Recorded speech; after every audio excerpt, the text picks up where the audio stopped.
Neste encontro, vamos falar dos processos de interlocução, ou seja, processos que efetivam a comunicação entre os interlocutores, que são também conhecidos como emissores e receptores das mensagens.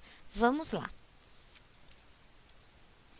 Antes de qualquer coisa, é preciso lembrar os elementos da comunicação: a mensagem, o código, o contexto, canal e interlocutores, que são emissor e receptor.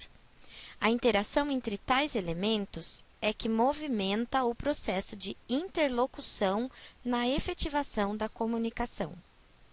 As palavras se interrelacionam a fim de refinar o sentido daquilo que se pretende dizer. A escolha das palavras, então, é de suma importância para que seu interlocutor compreenda a intenção do seu texto. Dessa forma, apesar dos muitos sentidos que uma mesma palavra pode ter, ou ainda de haver muitos sinônimos para uma mesma palavra, é necessário pensar sobre o efeito de cada escolha na compreensão pelo interlocutor. Assim, numa frase em que eu quero dizer que a lua deixou clara a noite, eu não poderia dizer que a lua deixou alva a noite.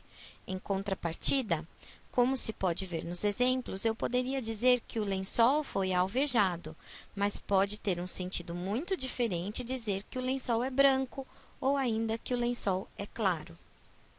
O entendimento da mensagem requer o conhecimento prévio do assunto por ambas as partes da interlocução, bem como da situação toda em que a comunicação está se dando. Isso evita ambiguidades, duplo sentido e a falta da compreensão daquilo que se deseja dizer ou escrever. Não há texto sem leitor e não há interpretação sem que se considere a bagagem do leitor.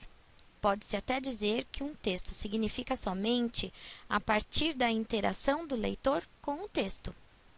Vamos ver um exemplo. A tessitura do texto, ou sua textualidade, é a característica que aparece em todo texto organizado, fluido, fácil de ler, que tenha sentido e não seja apenas um amontoado de frases. Ela pode até ser resultado de escolhas certas, das palavras adequadas para cada ideia, conforme vimos nos slides anteriores, e da progressão e melhor costura entre essas ideias. Isso se dá através de elementos coesivos, que produzem textos coerentes. A coerência é uma conformidade entre fatos ou ideias própria daquilo que tem nexo, conexão. Portanto, podemos associá-la ao processo de construção de sentidos do texto e à articulação entre as ideias nele contidas. Sem coesão, não há coerência, mas é preciso tomar cuidado durante a busca pela melhor tessitura de um texto, pois é possível construir textos coesos, mas ainda assim muito incoerentes. Vejamos este exemplo. O endocrinologista, Dr. Fulano de Tal, diz que a melhora da celulite depende de uma série de técnicas associadas. Vejam, a melhora da celulite pressupõe que ela seja bem tratada, que ela tenda a melhorar, ou seja, crescer, engordar, tornar-se mais viçosa, rosada, mais encaroçada, feliz até.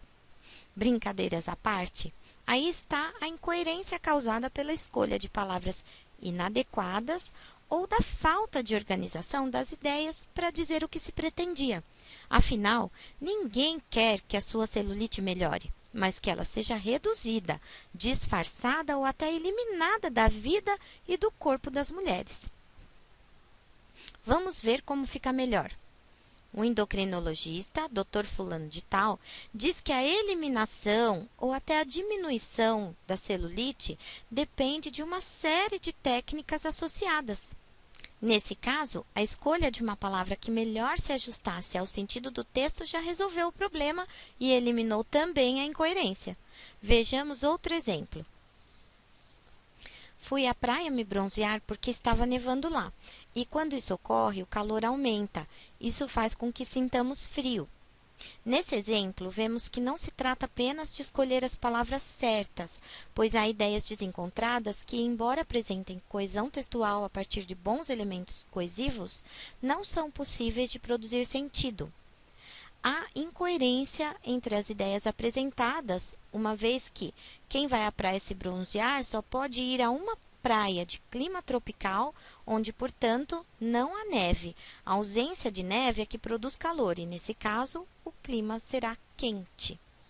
Dessa forma, os processos de interlocução envolvem os interlocutores e as condições de produção de sentidos que passam pela boa tessitura de um texto e passam também pela interação entre as partes envolvidas no processo de comunicação. É preciso que se façam algumas perguntas para se compreender bem esse processo. Qual o gênero do texto em questão? Quais são, portanto, as sequências tipológicas que predominam nesse gênero textual? Vejamos o exemplo de um gênero narrativo. E João aceitou sua proposta, e num ônibus entrou no Planalto Central. Ele ficou bestificado com a cidade e, saindo da rodoviária, viu as luzes de Natal. Meu Deus, mas que cidade linda! No ano novo eu começo a trabalhar. Esse trecho faz parte da música Faroeste Caboclo, da banda Legião Urbana. Notamos nesse trecho que, além de vários elementos da narrativa, temos a predominância de sequências de ação, o que demonstra que um fato ocorreu. Um jovem viajou para o Planalto Central de ônibus, dentro de determinado espaço, no caso, a cidade grande, com personagens, João e alguém desconhecido que lhe fez uma proposta, e importante presença de alguma temporalidade, noite, pois ele viu as luzes de Natal, o que denota final do ano.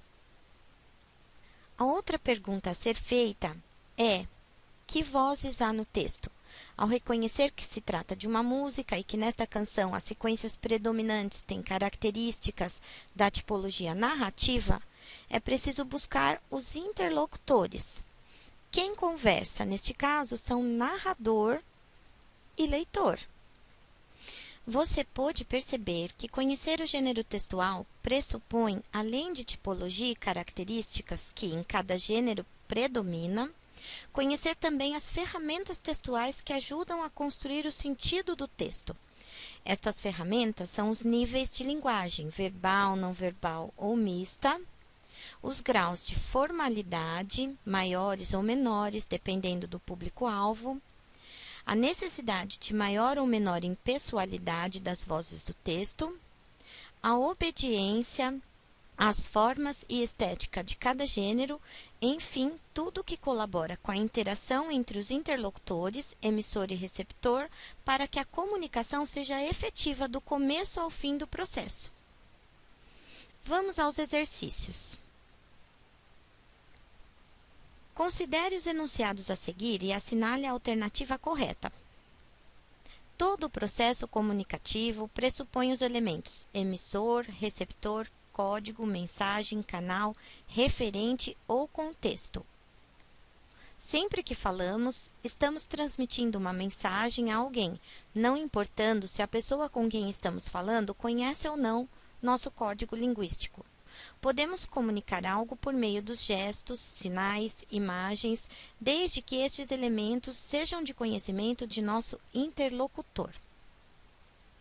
Dessa forma, somente a alternativa do parágrafo 1 está correta, as alternativas do parágrafo 1 e 2 estão corretas, somente a alternativa 3 está correta, as alternativas 1 e 3 estão corretas ou nenhuma das alternativas é correta. A alternativa correta é a letra D, que afirma que os parágrafos 1 e 3 estão corretos. Não está correto o enunciado 2, porque ele afirma que sempre haverá comunicação, ainda que nosso interlocutor não domine o mesmo código que nós.